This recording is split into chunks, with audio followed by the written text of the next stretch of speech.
बलात्कारियों के पक्ष में आदित्यनाथ की सरकार खड़ी हो जाती है।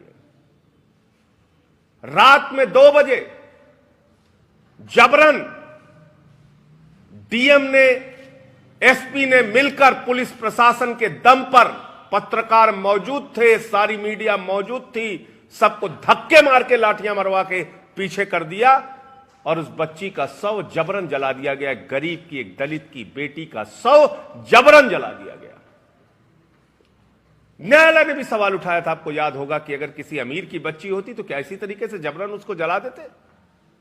सबूत मिटाने के लिए, बलात्कार के सबूत मिटाने के लिए।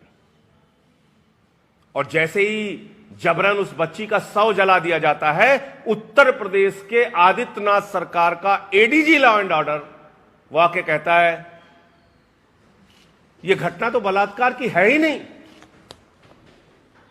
आप सोचिए, जिस घटना से पूरा देश आंदोलित है, जिस घटना से दलित समाज के लोगों में रोष है, जिस घटना से वाल्मीकि समाज के लोगों में गुस्सा है, नाराजगी है, परिवार तड़प रहा है, दुखी है, उस घटना पर उत्तर प्रदेश का ADG law and order Prashant Kumar कहता है घटना में बलात्कार तो हुआ ही नहीं। इसका मतलब पूरी तरीके से भारतीय जनता पार्टी और आदित्यनाथ की सरकार उन बलात्कारियों को बचाने में लगी हुई थी, उन बलात्कारियों के साथ खड़ी हुई थी। लेकिन आज ये जो रिपोर्ट आई है, जिसमें साफ तौर पे कहा गया है सीबीआई की जांच में कि जो चारों आरोपी थे उन्होंने उस बच्ची के साथ गैंगरेप किया था और उसकी जो हत्या की, उसके लिए यही चारों दुर्दांत अपराधी जिम्मेदार हैं। उनके पक्ष में रैलियां भी हो रही थी उत्तर प्रदेश में, उनके पक्ष में बयानबाजी भी हो रही थी। भाजपा का सांसद जेल में मिलने जा रहा था और जब हम लोग कह रहे थे उस बच्ची को न्याय दीजिए, उस बच्ची को न्याय दीजिए, तो न्याय देने के बजाय आदित्यनाथ की सरकार कह रही थी ये लोग तो नक्सलवादियों से जुड़े हुए हैं, वहां तो नक्सलवादी भाभी आ गई है, ये तो पीएफआई से जुड़े हुए हैं, इन पे हमले कराओ, उन पे हमले कराओ, हमारे ऊपर हमला कराया गया। लेकिन मैं बहुत साफ तौर पे कहना चाहता हूं आदित्यनाथ जी, और मैं साफ तौर पे कहना चाहता हूं आज पूरा उत्तर प्रदेश का दलित समाज ये देख रहा है कि जिस प्रकार से बहन कुमारी मायावती जी इस पूरे मामले में शुरू से लेकर आज तक खामोश हैं, चुप हैं। ये सीबीआई की रिपोर्ट आने के बावजूद उनके मुंह से एक शब्द नहीं निकला। आज दलितों के, पिछड़ों के ऊपर जिस प्रकार का अत्याचार उत्तर प्रदेश में हो रहा है, जिस तरह से दरिंदगी का शिकार दलित समाज की इस बच्ची को बनाया गया, उनके साथ पूरी की पूरी आम आदमी पार्टी न्याय दिलाने के लिए खड़ी है, खड़ी थी, खड़ी रहेगी। हमको कोई नहीं रोक सकता। अरविंद केजरीवाल जी पूरी हिम्मत के साथ उस समय भी जब यह हाथरस का कांड हुआ था और आज भी इस परिवार के साथ, दलित समाज के साथ खड़े हुए हैं। और हमें कहना चाहते हैं अरविंद केजरीवाल और आम आदमी पार्टी के रहते हुए किसी प्रकार की चिंता करने की आवश्यकता नहीं है। हम हर स्तर पे लड़ाई लड़ने का काम करेंगे, हम हर स्तर पे आपकी आवाज को बुलंद करने का काम करेंगे। आपको दलित समझ के, शोषित समझ के, वंचित समझ के दबाया झुकाया नहीं जा सकता। अब सीबीआई की रिपोर्ट आने के बाद अगर मायावती जी नहीं बोल रही हैं, बहुजन समाज पार्टी के मुंह से आवाज नहीं निकल रही है, तो दलित भाइयों को सोचना चाहिए किस प्रकार की दलित हितैषी है मायावती जी। कौन से दलित हित का काम कर रही हैं, कौन से दलितों को न्याय दिलाने की लड़ाई लड़ रही हैं। इतनी बड़ी घटना पे आप शुरू से लेकर आज तक खामोश हैं, चुप हैं। और उस समय भी अरविंद केजरीवाल जी ने कहा था, आम आदमी पार्टी ने कहा था, दरिंदों पे कार्रवाई करो, बलात्कारियों पे कार्रवाई करो। जब आदित्यनाथ की सरकार उनको बचाने में लगी हुई थी, उनके लिए रैलियां करवा रही थी, सभाएं करवा रही थी, इनके अफसर पूरी तरीके से लोगों को दबाने में लगे हुए थे, हमले करवा रहे थे। तो आज पूरा का पूरा सच सामने आ चुका है।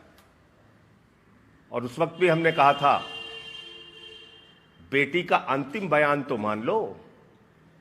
और सीबीआई ने भी उस बिटिया के अंतिम बयान को महत्व दिया, क्योंकि सुप्रीम कोर्ट तक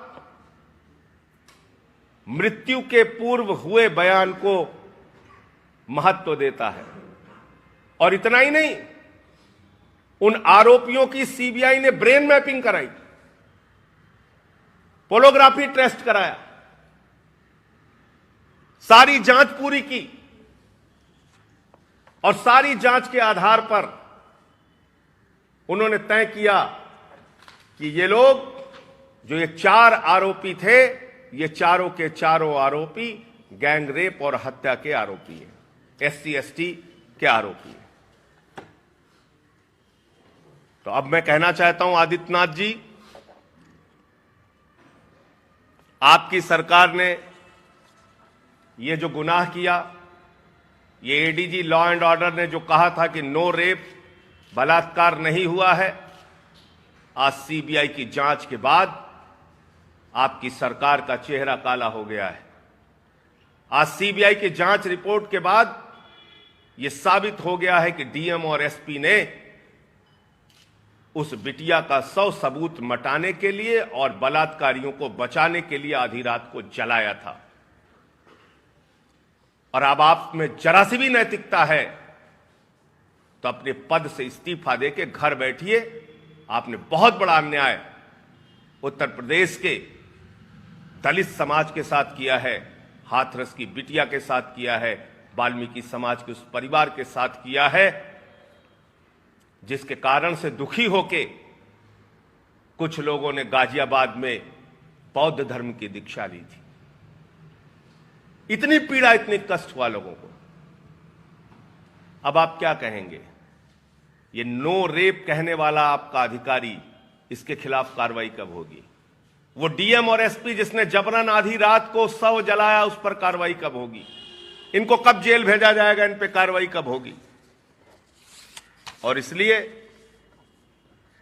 हम लोग साफ तौर पे कहना चाहते हैं कि उत्तर प्रदेश में जितनी भी घटनाएं हुई हैं, अगर उत्तर प्रदेश सरकार के भरोसे रही तो उसमें लीपापोती के अलावा कुछ भी नहीं होने वाला है।